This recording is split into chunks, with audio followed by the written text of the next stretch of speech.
What is tip number 2, please? So tip number 2 is the explicit teaching of keystone vocabulary. So I talked a little bit about literacy is in effect translating the academic curriculum of school. And I think for a number of years, we've talked about this in the past, vocabulary teaching has become, I think, more popular, more recognition of the necessity of that. And both that, I think that's been a big positive, things like Isabel Beckham McKeown's Tiers of Vocabulary, how we might explicitly teach vocabulary, graphic organisers like the Freya model, these different approaches have emerged and proven, really positive and been adaptive. And I'm seeing, only yesterday I read a TES article about a colleague who I know who'd taken like a bookmark vocabulary strategy and mobilised it into something really distinctive and interesting. So I've chosen the explicit teaching of keystone vocabulary because it isn't new, but actually it might tackle some of the issues that people face when thinking about vocabulary. Is that word keystone vocabulary? What do I mean by that? Well, I mean actually, in a keystone in an infrastructure is a singular central stone. And actually, so often with vocabulary, the problem for teachers is, well, do I teach all the words? Where do I start? Where do I stop? And actually, the key aspect is deciding upon which are the key conceptual words, and those keystones. And actually, there then becomes a smaller number of words per concept, per topic. So we can elaborate. So take the Great Fire of London in year 2, really common history topic. Well, one of my keystone vocabulary, I might have 5 or 6 and no more. One of my terms might be capital. And why capital? So I need to know that when it comes to the Great Fire of London, they understand the place, that is London, as a modern capital, but London in its historical context. And capital is a word that carries lots of helpful meanings to embed that understanding. So the root cap, meaning head of, so it's where the head of state lives, the queen, the king, the president. Also, they know what cap means, capital letter. They know capital cities, so that links to the geography aspect of the school curriculum. So I'm picking words that have high value.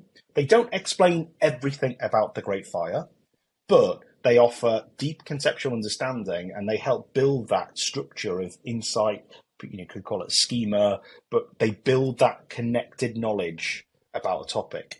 And, very recently, I've been looking at different parts of the curriculum. So I've been looking at respiration and photosynthesis in science for something I'm writing about. And we know that some of those words come with misconceptions. Some of them come with blurred boundaries. Some of them come with a common sense understanding of the word and then a slightly different meaning. And then, we also recognize, well, chlorophyll comes with, they need to know that, they need to understand as part of the process. And they need to be able to spell the thing as well. That'll be helpful, and define it. So when you come to photosynthesis and respiration, there is a cluster of words that raise themselves up as the kind of key conceptual terms. So for me, it's about identifying that small number, teaching them explicitly, deliberately, often, like the capital example, breaking them down. And it offers us to be more deliberate about translating the language of school. And if I think about mathematics, so it's a vivid example with Noah, my little boy. It was last year, year 6. His notion of being good at mathematics is being fast. So like Fast and the Furious 8 is his homework. He's trying to get through that. And we know that, for number bonds, for multiplication facts, being fast and fluent is really powerful, foundational. But also he's reading word problems with about area and perimeter. And actually, he's trying to be so fast, not just because it's homework, because of his notion of fluency, that he's missing those terms. And actually, I'm not saying just a bit more attention to those terms are the be-all and end-all, area and perimeter, but we might, with the word perimeter, break that down. We might give examples, non-examples. We might be really clear about when, an area question often has these factors. A perimeter question will indicate these diagrammatic representations, etc. So keystone vocabulary makes us really zoom in on translating the absolute core tenets of our curriculum. Right. Love this, Alex. So I've got a quick fire question and then we're going to go to town on the kind of follow-up question. So the quick fire question, Yeah. you alluded to this, but just as a rough number, if you're teaching a topic and on the scheme of work, it's say 2 weeks, would you say a Yeah. good number of kind of keystone vocabulary is about 5 or 6? Would that be fair enough Yeah, and number? it would. And I do get asked a lot about, well, for this topic in religion, RE, we need 16. We need to know 16. So, okay, well, I understand there's a lot of terms to know, but let's think within that 16, what words feel like they bind quite a few of those ideas and insights together. So it's that always trying to reduce it down. And that's not trying to simplify the curriculum and it's not trying to dumb things down. It's trying to think harder about the words that open up knowledge and the connections to the whole 16, to all the words we don't even think to put on, our planning documents because, people's raise words and ideas that we didn't quite anticipate and textbooks and worksheets use terms that surprise pupils and their meaning. So yeah, 5 or 6. And I think that's reducible by thinking hard about the value of those words and where they might, if you've taught that one explicitly, it might mean that 4 or 5 related terms can be very quickly understood by reading a textbook page, without that depth of explicitness.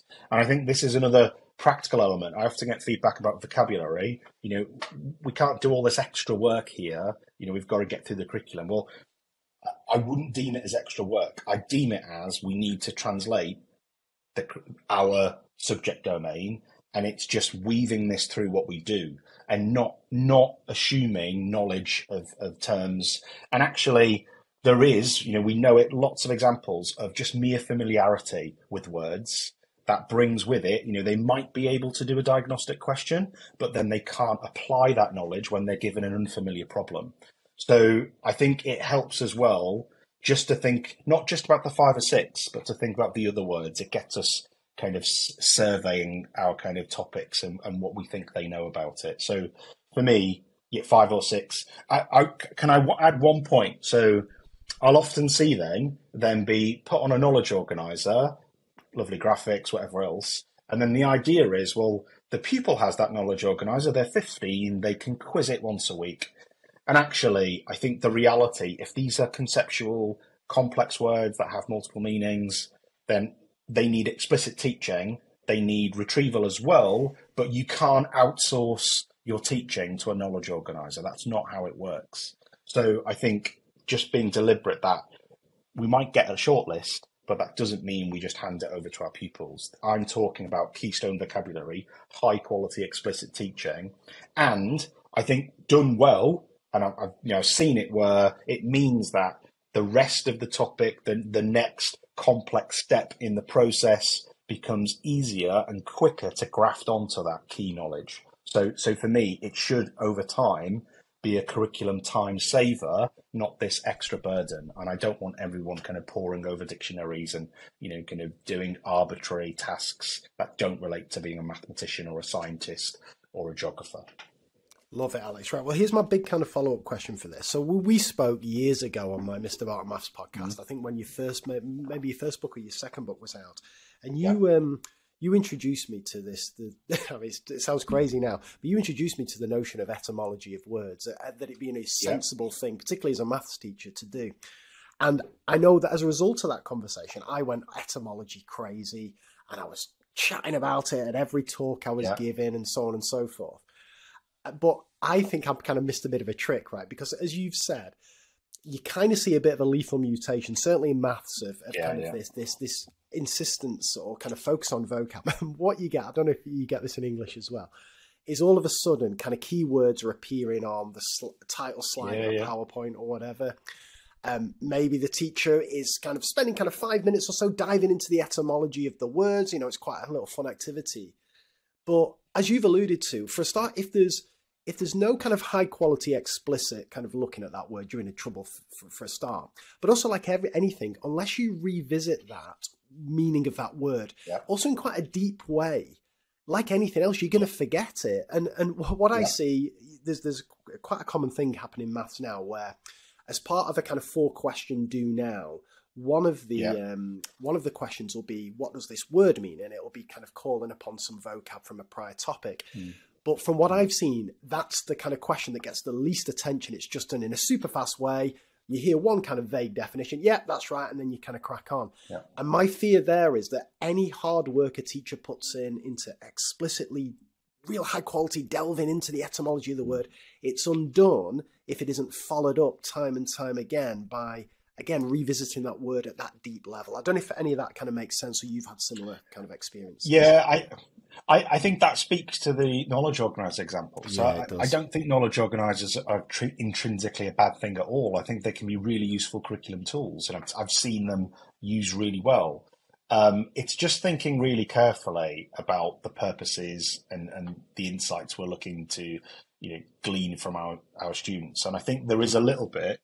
Vocabulary is sometimes potentially seen as easy. You've got a list, you can quiz that quite regularly, but that knowing doing gap then arises where, you've taught that word, but they're not able to define it. They're not able to use it in writing. They're not able to then tackle problems that relate to that in a more complex kind of composite challenge. So I think, but I also think that since the last time we talked, actually, I think there's like this trajectory of kind of adoption where people take on these strategies.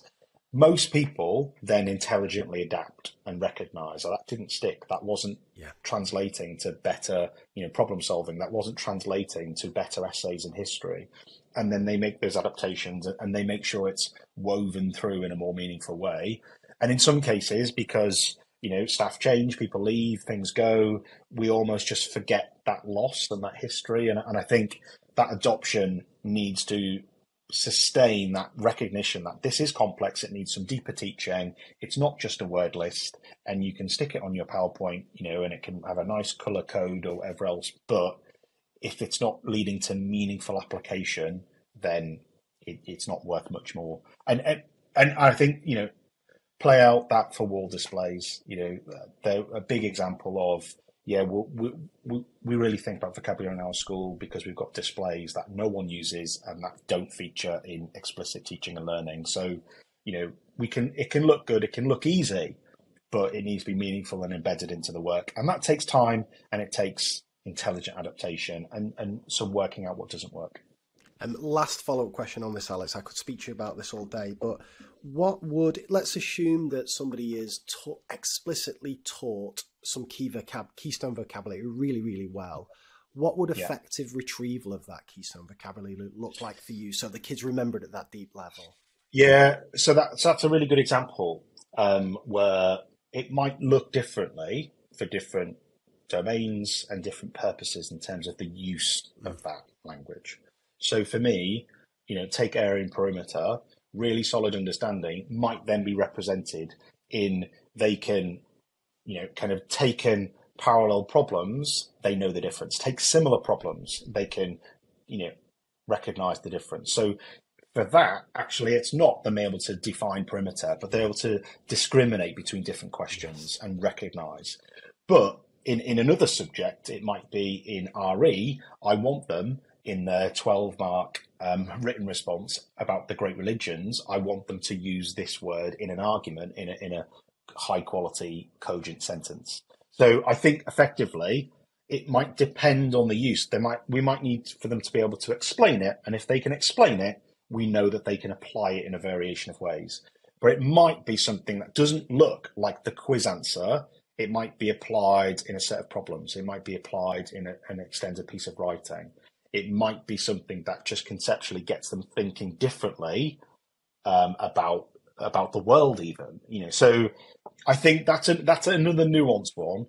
What I would say is they might be able to get a multiple choice on a Friday with it, but not use that word. Yeah. And so there's layers of word knowledge that we're looking to be precise about. Brilliant.